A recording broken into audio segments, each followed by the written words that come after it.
So imagine you found a fantastic house for a great price, and before you close the deal, you want to make sure there's no major damage that's going to cost a ton to repair. Using an inconclusive result to assume that there's no harm would be the equivalent of looking at the house from a mile away and saying that just because I can't see any major issues, I'm going to assume that the house is in good shape. In most cases, we wouldn't do that. Hi there, my name's Liam. I'm a data scientist and an experimentation expert. I worked in experimentation at Meta and Booking.com. And today we're going to be talking about how to mitigate risks to your business using non-inferiority tests.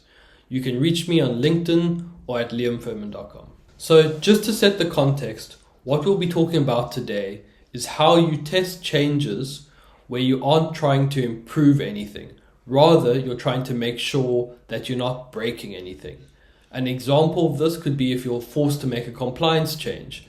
Let's say some new regulation says that now you have to put a cookie warning on your website, and you want to make sure that by doing that, you're not hurting conversion more than you intend.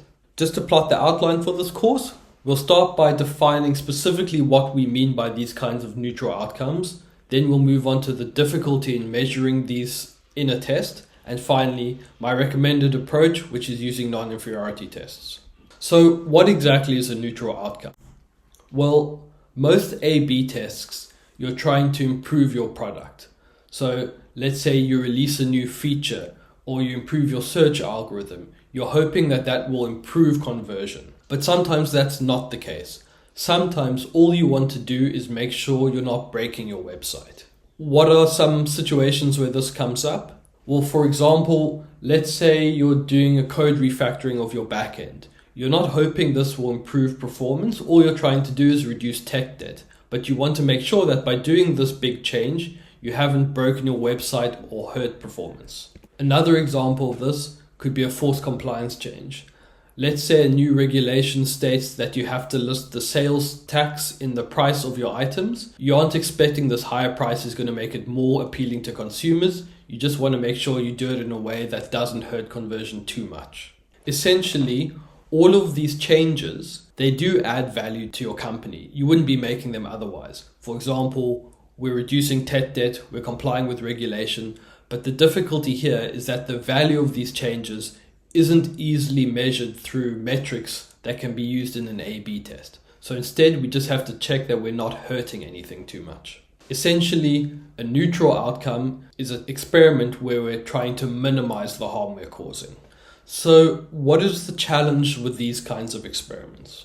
Many people would think that you can just use a normal superiority test. This is the kind of test that you'd use in any A/B test to measure improvements in conversion, for example. And the way people would often use this is they would say, I'm going to run my experiment for 2 weeks, and if I don't see a statistically significant negative result, then I'm going to assume that there's no harm. I'm going to assume that my change had almost no impact. But this is a fundamental misunderstanding of what a not stat sig result means. If something is not stat sig, it means the results are inconclusive. It literally means I can't draw any conclusions. I don't know. And the reason for this is that just because a result wasn't statistically significant, it didn't mean for sure there was no impact. There could be a lot of reasons it wasn't statistically significant. Maybe you didn't run your experiment for long enough, or maybe your metrics were too noisy. Just because you couldn't detect a change doesn't mean there for sure was no change. Let's use a real-world example to make this more concrete. So imagine you found a fantastic house for a great price, and before you close the deal, you want to make sure there's no major damage that's going to cost a ton to repair. Using an inconclusive result to assume that there's no harm would be the equivalent of looking at the house from a mile away and saying that just because I can't see any major issues, I'm going to assume that the house is in good shape. In most cases, we wouldn't do that. Another way of looking at this is in terms of the burden of proof. Using a superiority test to check for no harm is essentially assuming that everything is okay unless proven otherwise. The reason is you think that all these changes are having no impact, but the reality is they were having a negative impact. Your experiments just weren't sensitive enough to pick it up.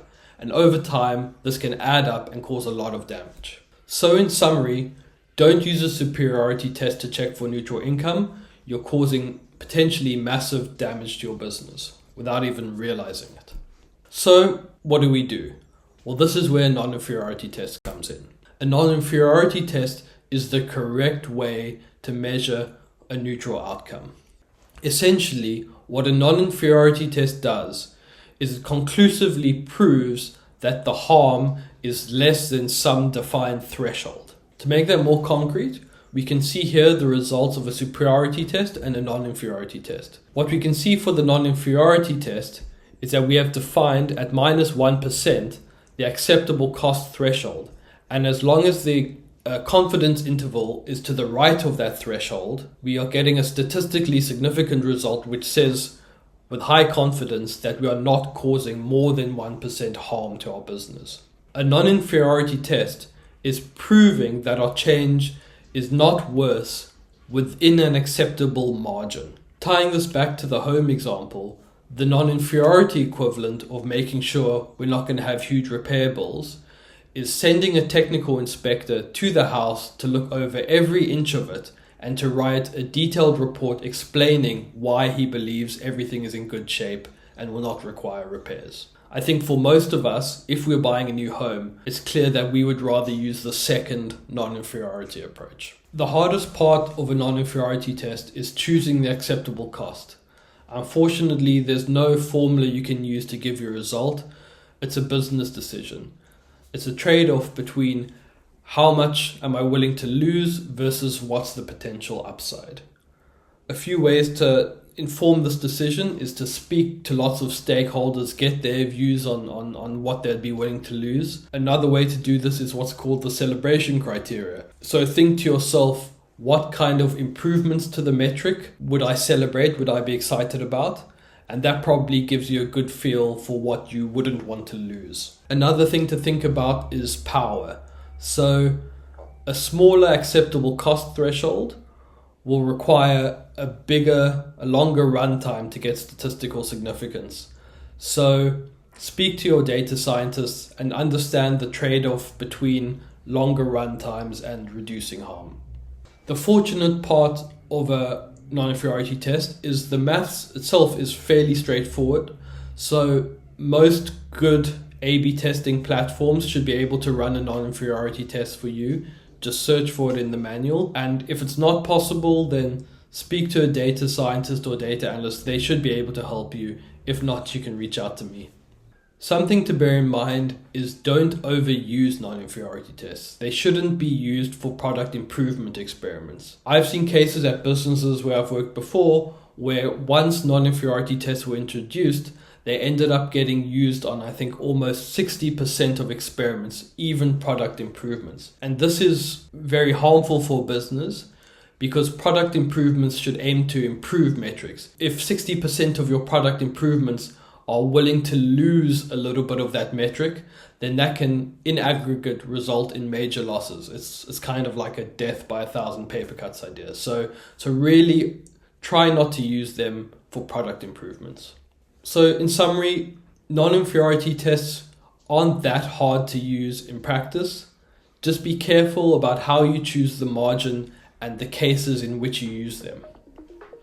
So in summary, use non-inferiority tests to make sure your changes aren't causing unintended harm to your business. Thank you very much.